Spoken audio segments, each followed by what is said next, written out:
Assalamualaikum warahmatullahi wabarakatuh. Perkenalkan, nama saya Wesi Nurhaini SPD, mahasiswa PPG bagi guru tertentu tahap 1 tahun 2025 dari RPTK Universitas Sanata Dharma Yogyakarta, bidang studi bimbingan dan konseling dengan nomor induk mahasiswa 242910387. Pada hari ini saya akan melaksanakan uji kinerja layanan bimbingan klasikal di SMP Negeri 5 1 Atap Ketanggungan. Sekian, terima kasih. Wassalamualaikum warahmatullahi wabarakatuh. Assalamualaikum warahmatullahi wabarakatuh. Waalaikumsalam warahmatullahi wabarakatuh. Bagaimana kabarnya hari ini? Baik. Sebelum melakukan kegiatan, alangkah baiknya kita diawali untuk berdoa terlebih dahulu. Baik, silakan ketua kelasnya untuk menyiapkan. Duduk rapi. Berdoa mulai.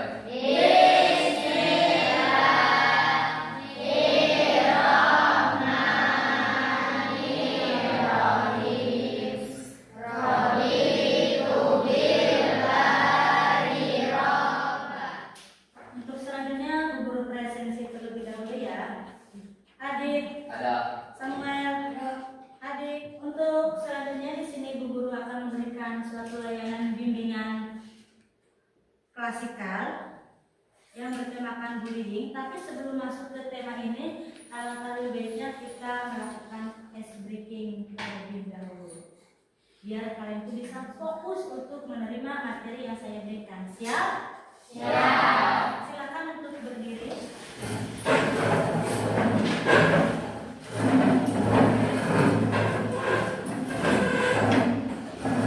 Sudah siap semuanya? Sudah. Permainannya adalah bos berkata. Ketika bos berkata pegang mulut, maka kalian harus memegang mulut. Nah, untuk pikiran silakan fokus sama apa yang saya ucapkan, tapi untuk mata silakan fokus sama saya apa yang saya pegang.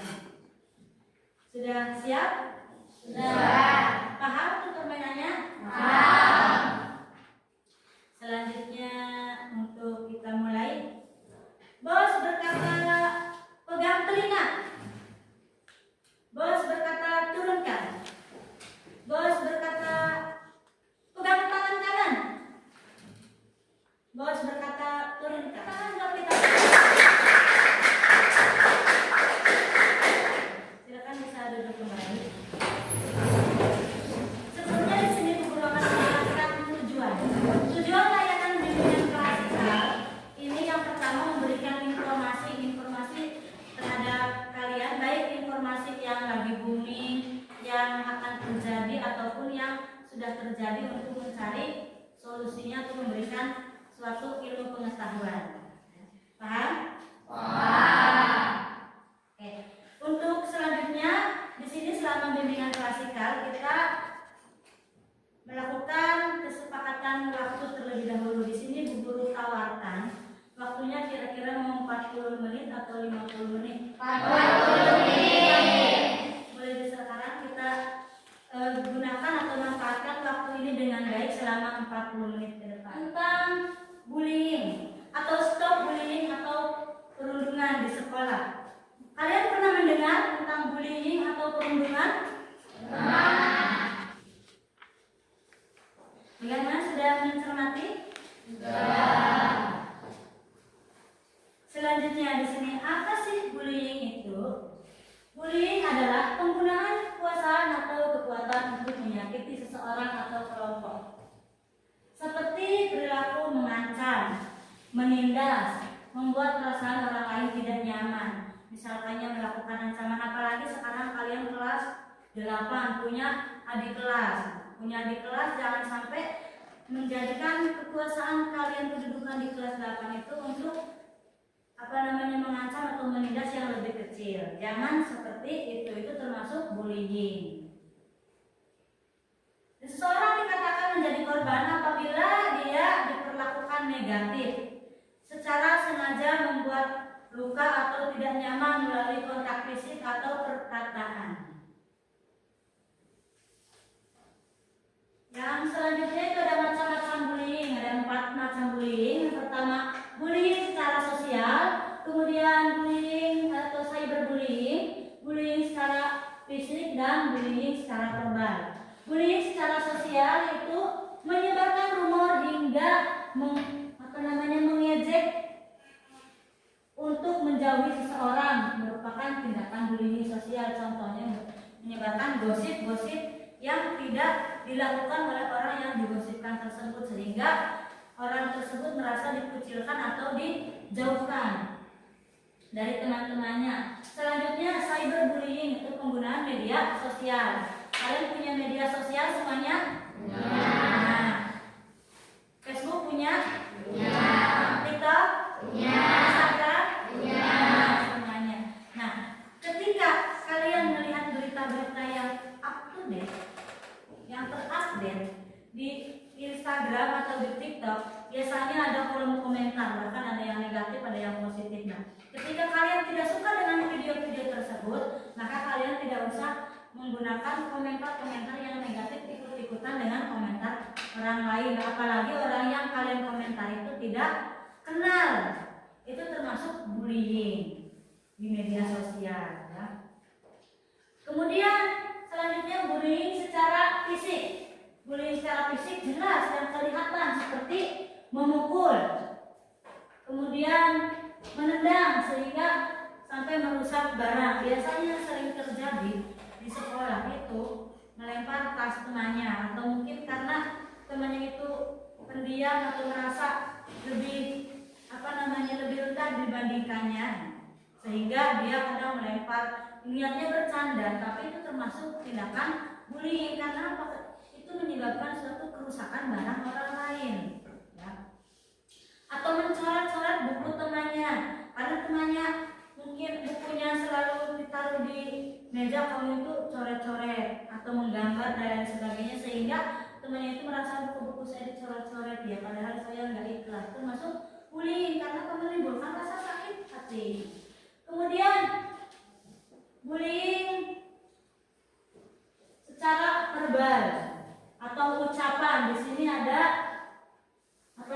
ucapan-ucapan, apalagi yang sekarang mengikuti melalui media sosial, banyak ucapan yang negatif yang tidak pantas dilakukan oleh seorang pelajar. Kaget sedikit ucapannya negatif, kemudian marah sedikit langsung ngata-ngatain ke orang lain, seperti itu. Itu termasuk bullying verbal. Di sini bullying ini tak kasat mata karena tidak kelihatan, tapi menyentuh, sakitnya itu di hati, tidak merasa. Nah, dampaknya bisa dirasakan oleh hati. Nah, ketika orang sakit hati, maka akan sulit untuk disembuhkan. Maafkan mudah, tapi melupakan itu lebih sulit. Maka hati-hatilah dengan ucapan. Ucapan itu bisa jadi doa, bisa juga jadi pedang. Ketika jadi doa berarti kalian bisa didoakan baik, bisa juga didoakan buruk, tergantung apa yang kita ucapkan sama orang lain. Bisa jadi pedang, kenapa? Karena ucapan bisa menyakiti hati seseorang. Karena luka hati itu sulit untuk disembuhkan karena ucapan. Nah, seperti itu ya. Selanjutnya, dampak bullying bagi korban. Dampak bullying bagi korban yang pertama dampak mental dan emosional. Mentalnya kena, kemudian emosionalnya juga kena.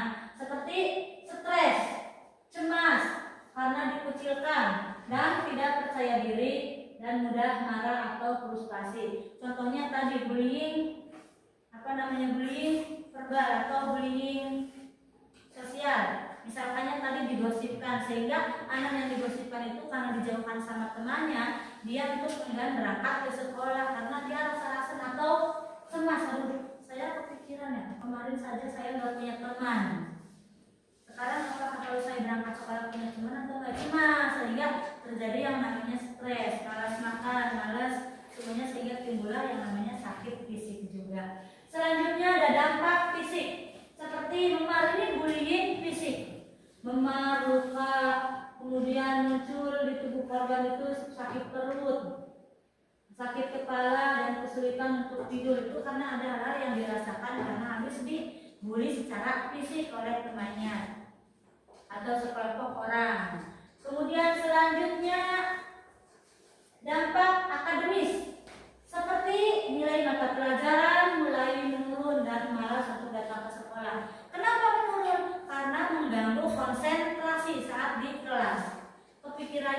dengan apa yang dibully, dengan perkataannya, dengan menjauhkan dengan temannya, sehingga tidak bisa konsentrasi menerima pelajaran di kelas.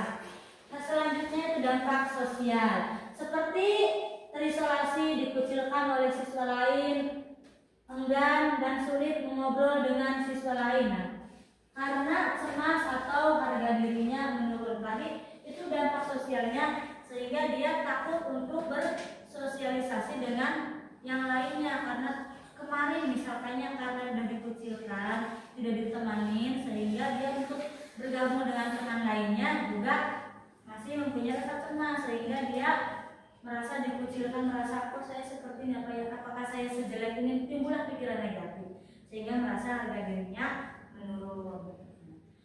Dampak bullying bagi pelaku, yang pertama mendapatkan label negatif di lingkungan sekolah dan masyarakat.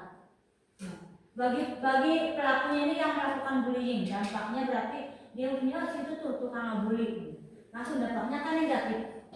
Kemudian didoakan tidak baik dan menghambat rezeki.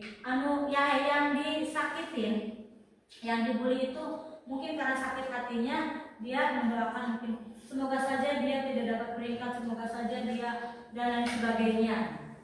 Doanya itu doakan yang tidak baik, biasanya doa yang sakit hati itu mudah tembus, maka hati-hatilah dalam bertindak atau berucap. Sulit mendapatkan teman yang baik, karena tadi kenapa sulit mendapatkan teman yang baik? Karena sudah dilabel si itu tukang ngabuli. Kemudian sulit mendapatkan pekerjaan saat dewasa, karena sudah labelnya jelek anak itu. Misalkannya anak itu suka ngebully, pernah memukul sampai sakit, sampai orang itu lumpuh dan lain sebagainya, sampai parah, bulinya itu parah, sehingga ketika ingin melamar pekerjaan anak ini riwayatnya jelek, sehingga tidak bisa diterima. Bisa dikeluarkan dari sekolah itu kalau sudah berlebihan, melukai orang sampai dengan berlebihan, sampai misalnya sakit parah, koma atau meninggal dunia. Beresiko menjadi pecandu alkohol dan obat-obatan terlarang. Karena tadi itu tidak dapat pekerjaan, kemudian dikeluarkan dari sekolah, dia bisa stres dan beresiko untuk larinya ke alkohol atau obat-obatan terlarang untuk menenangkan diri, padahal itu tidak baik. Kemudian selanjutnya bisa masuk penjara, seperti halnya tadi membuli sampai membunuh atau menghilangkan nyawa orang lain. Selanjutnya penyebab bullying.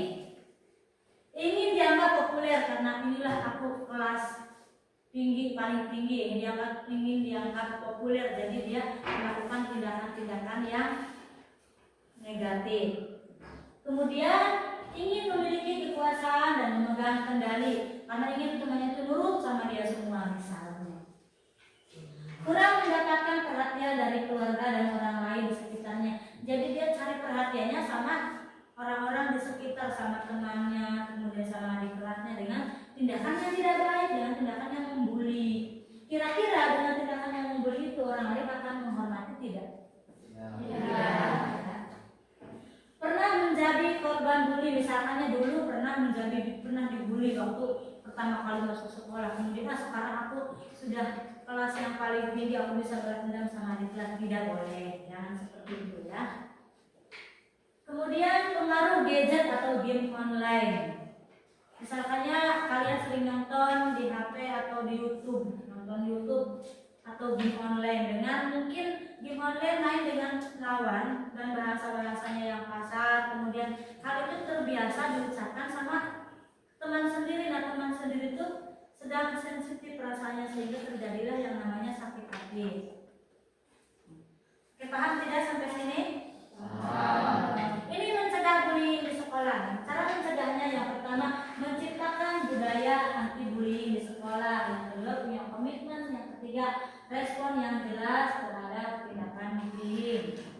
Nah, respon yang jelas maksudnya yaitu melaporkan ketika ada tindakan bullying. Jangan enggan, misalnya, Bu, teman saya nggak enak kalau teman saya itu dilaporkan. Nggak apa-apa, kalau hal yang negatif itu sudah seharusnya diluruskan untuk menjadi bersikap yang lebih baik. Di sini ada macam-macam bullying. Bullying fisik, contohnya gambar nomor berapa?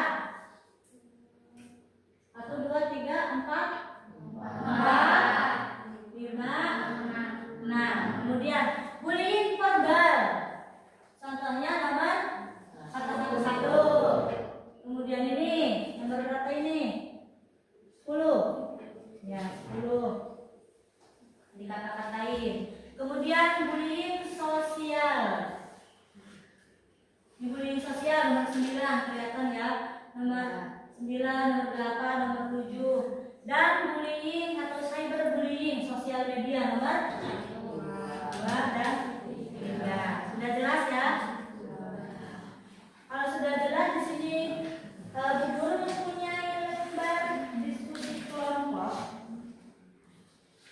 Silakan kalian membentuk kelompok. Satu kelompok terdiri dari 4 orang. Kalau misalkannya kurang, boleh 3 orang. Nanti untuk yang berani memaparkan kelompoknya, perwakilan dari satu kelompok yang ini bisa mengajukan diri ya. Silakan bentuk kelompok, boleh ke belakang ataupun ke samping. Sudah selesai? Kalau sudah selesai, silakan perwakilan dari kelompok untuk bisa maju ke depan memaparkan hasil diskusinya. Ya, silakan kelompok yang sudah.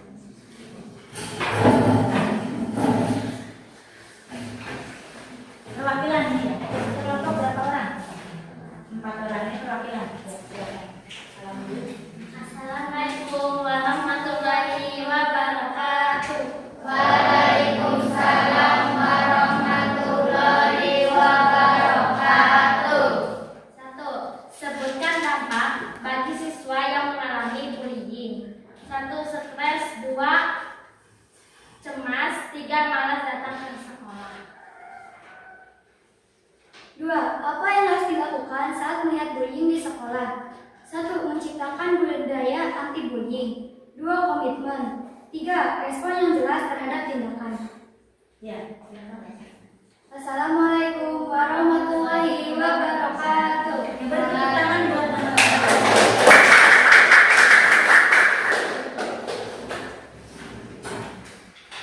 Paham semuanya ya tentang bullying? Oke, di sini ada pertanyaan mengenai bullying. Ya, silakan. Apa yang harus dilakukan jika melihat teman menjadi korban bullying? Apa yang harus dilakukan jika kita melihat teman menjadi korban bullying? Ada yang bisa menjawab? Oke, Bu Guru jelaskan di sini ya. Ketika kita melihat teman menjadi korban bullying, kalian jangan takut untuk melaporkan kepada guru. Misalkan itu terjadi di sekolah, untuk melaporkan untuk bisa menindaklanjuti biar bullying itu tidak terjadi berkelanjutan, biar diberikan layanan informasi atau memberikan layanan bimbingan oleh guru di sekolah. Kemudian ketika misalkannya di rumah bisa lapor ke orang tua atau orang yang sekiranya lebih dipercaya. Ada pertanyaan lain? Kalau tidak ada di sini, Bu Guru simpulkan bahwa bullying itu adalah suatu tindakan yang merasa berkuasa sehingga bisa menindas orang yang dianggap lebih lemah atau lebih rendah daripada dirinya. Bullying ini terjadi biasanya karena kurangnya kasih sayang dari orang tua ataupun dari orang-orang sekitar, sehingga dia merasa cari perhatian dengan membuli seseorang. Atau mungkin juga bullying ini terjadi bisa dikatakan tadi karena faktor balas dendam. Dia dulu pernah dibullying waktu kecilnya, sehingga dia membuli orang yang lebih kecil lagi. Kemudian selanjutnya di sini tentang bullying sudah paham semua? Kalau sudah paham, karena waktu materi sudah selesai, Bu Guru ucapkan terima kasih sekali karena kalian sudah mengikuti layanan bimbingan klasikal dengan baik. Kalian bisa mendapatkan informasi tentang bullying. Dan saya ucapkan terima kasih sekali kalian sudah menyempatkan waktunya untuk mengikuti kegiatan ini. Kalian luar biasa. Yang pertama tadi kalian sudah bisa berdiskusi kelompok, kemudian hasil diskusinya juga luar biasa, semuanya terjawab semuanya di soal. Kemudian hasil diskusi tadi ada juga teman perwakilan dari kelompok yang maju ke depan memaparkan, dan itu semuanya luar biasa sekali jawabannya, berarti kalian sudah paham tentang bullying. Selanjutnya di sini Bu Guru mempunyai lembar evaluasi. Silakan kalian diisi ya.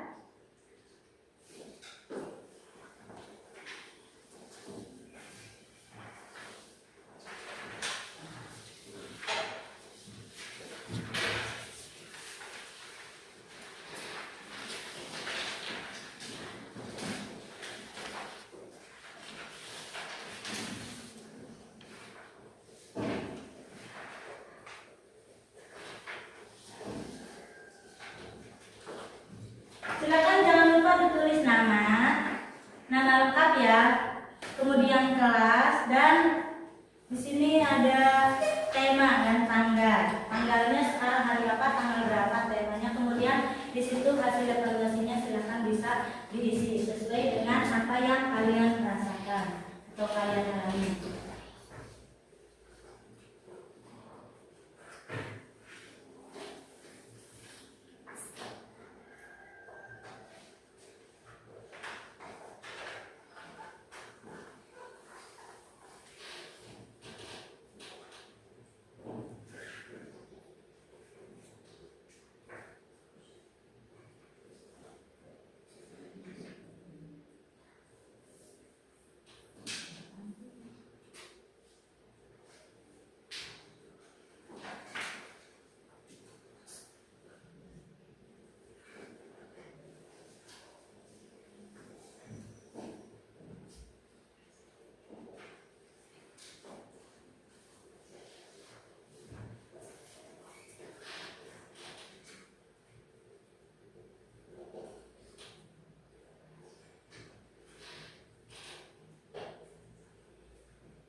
Sudah selesai? Sudah. Bisa dikumpulkan ya.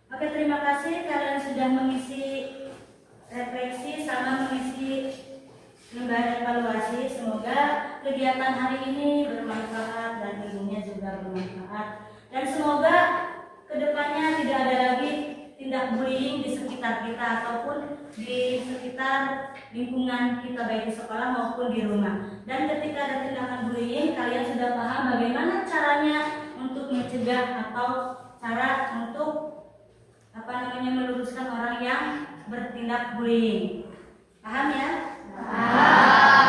Seperti tadi saya jelaskan bahwa bullying itu tindakan yang tidak baik dan bisa merugikan orang lain. Semoga kedepannya kita semua terjauhkan dari sifat bullying dan tindakan bullying dari orang lain.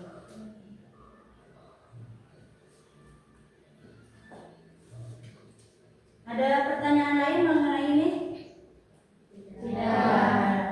Kalau tidak ada, mungkin nanti misalkan ada sesuatu hal yang mau diceritakan atau didiskusikan atau mau curhat, bisa menghubungi guru BK atau bisa datang ke ruangan BK. Nanti kita melakukan suatu bimbingan atau konseling. Misalnya kalian melihat tindakan bullying, tapi ingin tahu bagaimana cara untuk mencegahnya. Misalnya bukan terjadi di lingkungan ini, tapi mungkin kalian lihat di sosial media yang sedang viral, tapi kalian ingin menyelesaikan atau ingin tahu cara menyelesaikannya, barangkali itu terjadi di sekitar kita, bisa nanti cerita-cerita di ruang BK ya. Paham? Paham. Ada pertanyaan lain? Tidak. Oke, kalau tidak ada, karena waktu kita sudah selesai 40 menit layanan bimbingan klasikal, Bu Guru sekali lagi ucapkan terima kasih kepada kelas 8 telah mengikuti layanan bimbingan klasikal dengan baik. Untuk tahap pengakhiran silakan bisa ditutup dengan doa disiapkan oleh ketua kelas. Duduk rapi, berdamai.